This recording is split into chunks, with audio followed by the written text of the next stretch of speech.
Приехал я в технопарк. Вот он.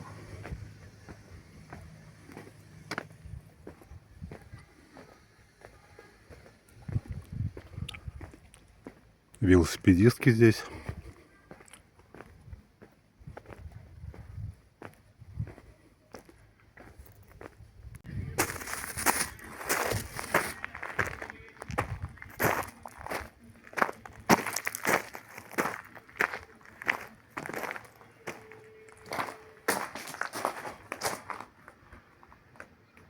Кофта у него какой.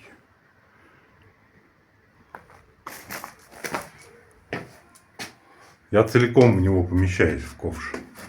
И сверху еще даже до потолка не дотягиваюсь. Вот грейдер. В общем, почти обычный.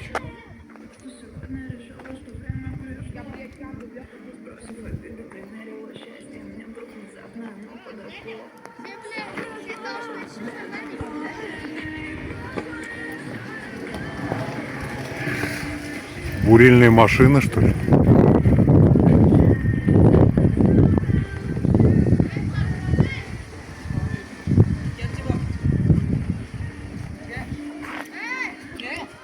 Вот грейдер уже побольше.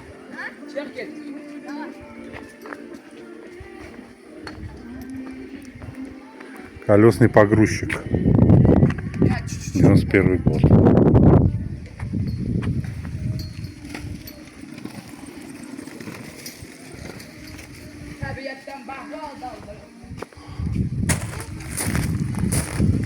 Но это БелАЗ еще маленький, небольшой.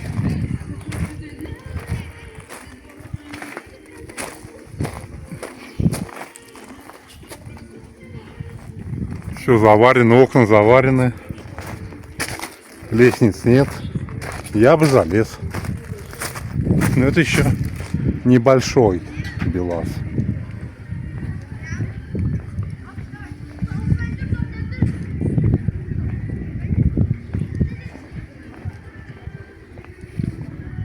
Так, а это что? Гусеничный бульдозер.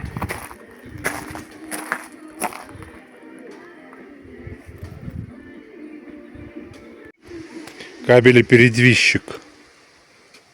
Еще один БелАЗик, раскрашенный детьми, наверное.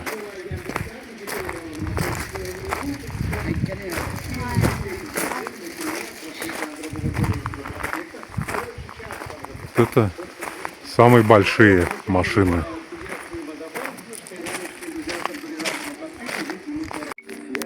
Они здоровые. Это да.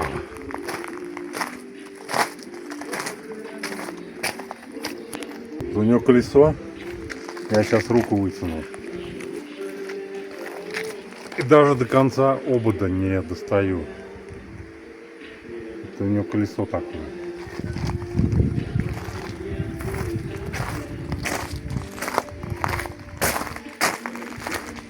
Залазить надо 5 минут.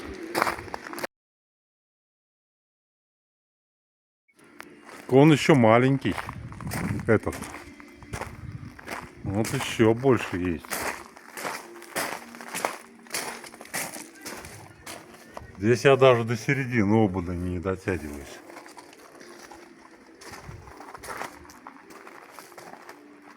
Туда лезть 7 минут. Ну понятно, что все ступеньки спилены.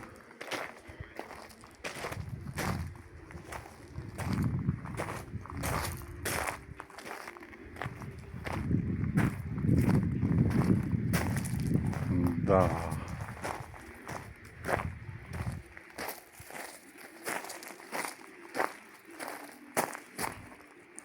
Вот это мощь.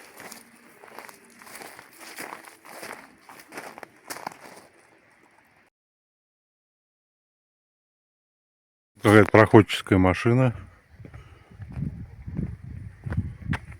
Ничего здесь не написано, что это такое. Табличек нет. А, вот табличка. Проходческий комбайн.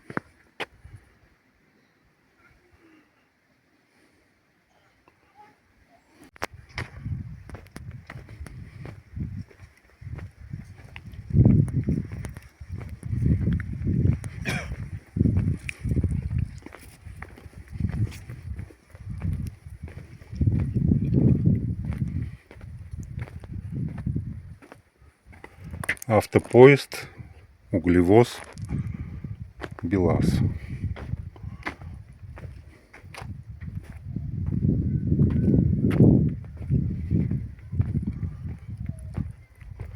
Ну а дальше, по-моему, особо ничего нет. Просто парк.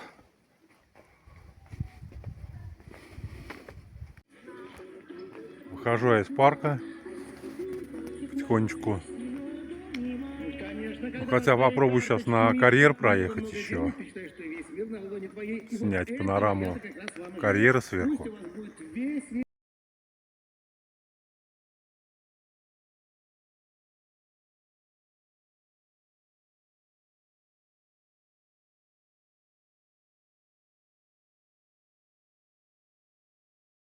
Ну вот он, разрез, по крайней мере, здание административное. У охранника я спросил, он сказал, что туда надо записываться. Там определенные дни. Именно конкретно на смотровую площадку, чтобы попасть. Просто так туда приехать, взять и приехать не получится. Я думаю, что облом у меня, как и со строганиной. Ну, она где-то там, вот туда вот надо ехать. Говорит, смотровая площадка еще выше, чем вот этот отвал. Эти бескрайние пространства меня поражают. Невозможно передать камерой, насколько здесь много практически незаселенного места. В европейской части, ближе к Москве, по пути прослеживается условная последовательность. Поселок, поле, лес, поселок, поле, поселок, город, поселок. Здесь же сплошная тайга, лесотундра и болотца в низинах на многие десятки километров. И лишь иногда населенный пункт. И в тех местах, где есть люди, жизнь течет, на мой взгляд, каким-то особым укладом, подчиненным резкой разнице температур зимой и летом.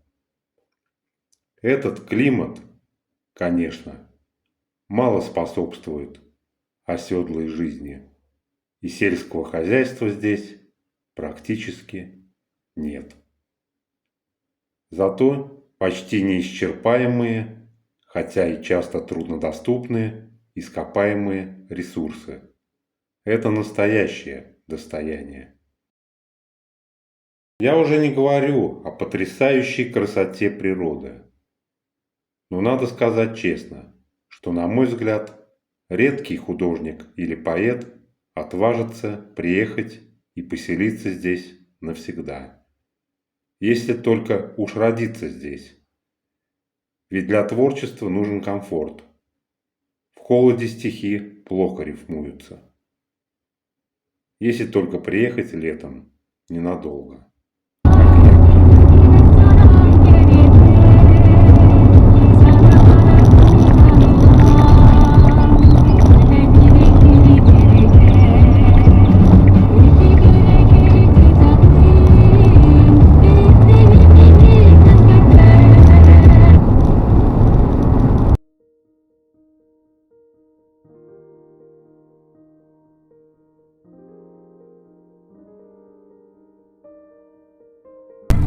Ну вот ребята меня остановили. Ну ничего, проверили документы и все. Счастливого пути, говорят. А это вид с вершины еще одного горного перевала. Потом узнаю название.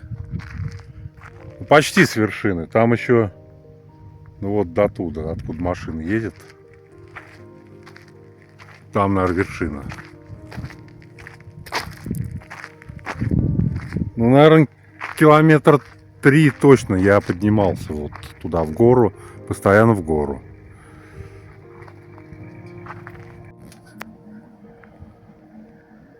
Встал на ночлег опять на вершине перевала. Но это практически на границе Якутии с Амурской областью.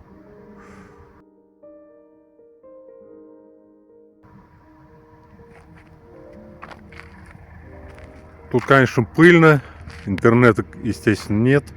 Но дальше я не вижу смысла ехать, потому что, во-первых, темнеет, а во-вторых, там не факт, что какой-то ночлег найдешь себе. Ну и здесь красиво.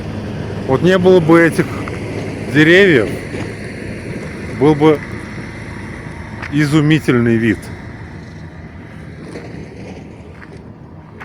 Сейчас буду фильм монтировать, вторую серию. Совсем для надежности одел термобелье. В нем будет совсем комфортно. В общем, в нашем полку прибыло. Вот семья здесь. Колесо прокололи. Спросили меня домкрат. Сейчас будут менять колесо. Я говорю, что мне спешить никуда, я все равно здесь ночую. Я уж не буду их снимать непосредственно-то. Ну, вот такой оживленный перевальчик-то. Меня сейчас предупредили, что есть медведь рядом ходит. Мимо проезжали он.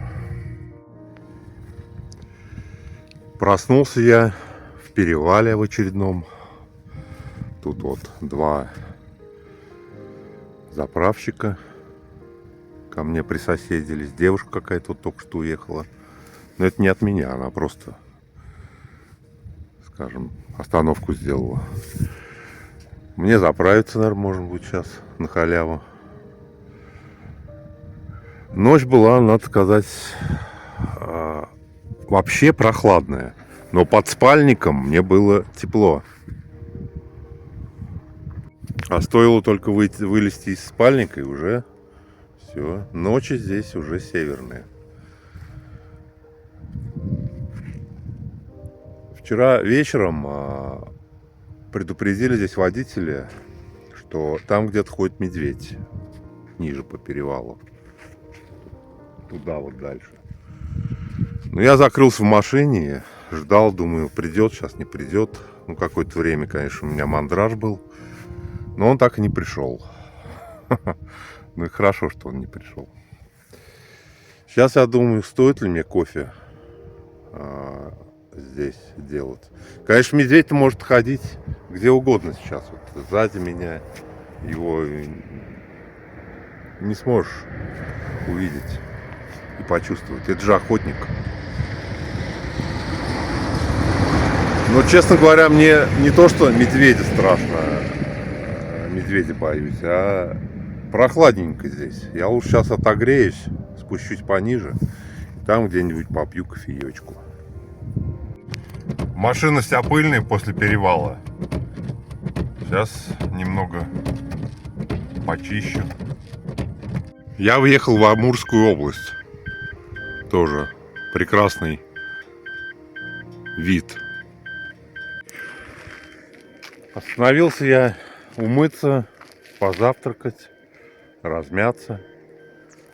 Завтракать буду позавчерашней вермишелью с тушенкой.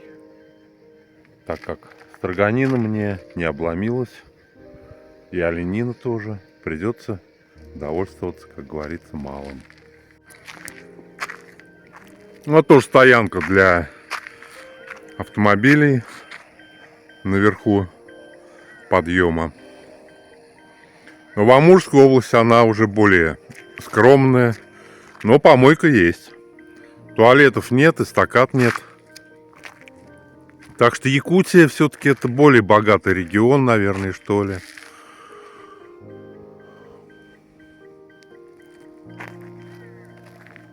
Здесь еще такая особенность есть. Периодически пропадают какие-то вещи. Но они не пропадают, они просто падают в какие-то щели. Это именно автотуризма касается. Затрясаются куда-то, и потом их ищешь, в итоге не можешь найти и покупаешь новые. А потом находишь старые, и у тебя уже 2 комплекта. А то и 3. Потому что до этого тоже что-то терял. Можно, конечно, складывать все в какую-то сумку. Но, как правило, лень. Поэтому бросаешь вот так вот. Ну, ножик, конечно, я с ложкой положу. Остальное все, ну, где-то здесь приходится все равно искать. Бензин у меня еще закончился почти. Сейчас залью. Демонстрирую канистры интересные. То есть она со встроенной воронкой. Ну, это воронка или шланчик. То есть сейчас вот ее переворачиваешь. Тут пробка есть, просто ее вытаскиваешь. Ставишь пробку. И эту сюда. Все, закручиваешь, у тебя воронка находится уже внутри. Или шланчик. Удобная канистра. Она еще просто плоская, ее можно куда угодно поставить. Прикрепить даже. Тут, я так понял, крепежи какие-то есть. Или может это ручки. Ну, в общем, такая интересная. Я вот ловлю себя на мысли, что несмотря на близость дороги, это ведь очень глухие места. И машины вот сейчас ездят, ну, за 5 минут, может, 2 машины прошло. И все. То есть трасса-то не нагруженная. То есть на квадратный километр, возможно, я здесь один, а может быть на несколько десятков квадратных километров. Мы привыкли в европейской части России думать, что вот все люди рядом. На самом деле здесь рядом только животные. Болотце какое-то.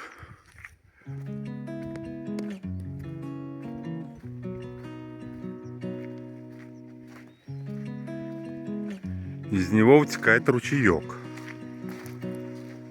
Ну, ясно, что это болото образовалось в связи со строительством дороги, но все равно живописно.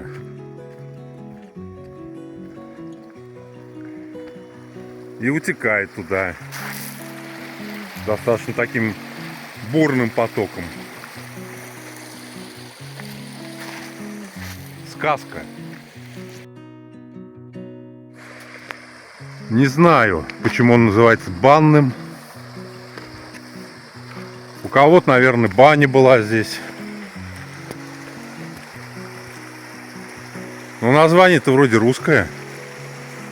Вот утекает куда-то в дебри лиственниц.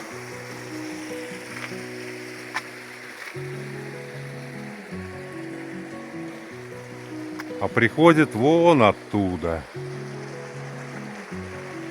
Между холмами течет себе степенно.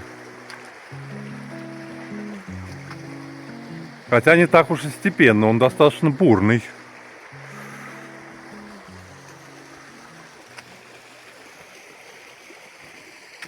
Атмосферное место. Здесь ближе к Тынде, вот почему-то, на тайгу-то больше похоже. И с другой стороны также. Хотя, казалось бы, должно быть наоборот. Вот, то есть я сейчас еду в обратную сторону от Якутска. В Якутске там сосны растут, березы. Казалось бы, там уже должна начаться лесотундра. Или вообще тундра, как мне казалось. А нет. Ландшафт все равно переменчивый, скажем так. О, грибы растут какие. Что за грибы? Скорее всего, съедобные. Мне так кажется. Но это мои предположения.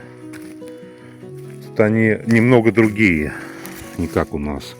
Но это похоже на млечник наш, наверное. Да, млечник.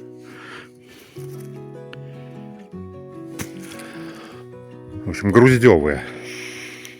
В Тынде пополнил запасы бензина. Залил сейчас 95-й.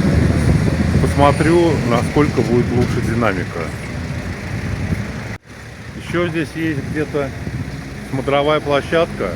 Вот на нее заеду. Полюбуюсь видами на Тынду, на окрестности.